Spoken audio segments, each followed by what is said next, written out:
Now, Lee Doddridge is a security expert who has served as a consultant for major events such as the G8 Summit and the 2012 Olympic Games. He joins us now from Cardiff. Thank you very much for your time there, Lee. Now, how surprising is it that fights between the English and Russian football fans, despite the heightened security measures for the Euro 2016? Well, it's no surprise that there have been clashes. This is one of the games that was highlighted prior to the actual tournament starting, because there is a history between, Russian and English fans. What is probably slightly surprising is the police's tactics and their response when these incidents have flared up. And many security experts have denounced France's crowd control tactics as outdated. Is this a case of just unruly fans, or do you think that the French security has been backward in their dealings with this? I would say it's slightly misguided rather than out of date. Obviously, the primary focus has been on obviously the threat from terrorism.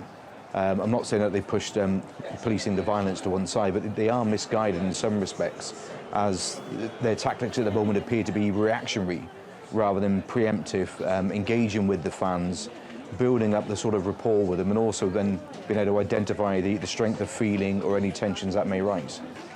I understand the security measures were very high ahead of this tournament, and leading up to the tournament, the main concern was really terrorism, wasn't it? I mean, do these bouts of hooliganism complicate priorities for policy and security, do you think?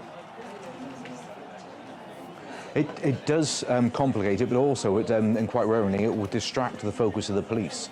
I mean, how would you differentiate 300 or 400 people running at a police line thinking, are they there for violent means, or are they running away from an incident that the police are yet to be aware of? It is very distracting. Obviously, there would be more focus maybe on getting fans into segregated areas within the stadiums, and during those times you could miss the potential to search or identify a potential threat. And moving forward, do you think we can really expect more escalations of violence as the tournament progresses? I think it'll be interesting to monitor the interaction between the police and, say, the match on Wednesday between Russia, and then again on Thursday when England play their next game. It'll be interesting to see how the fans are around then. But also there's an added complication that the two venues are only 24 miles apart.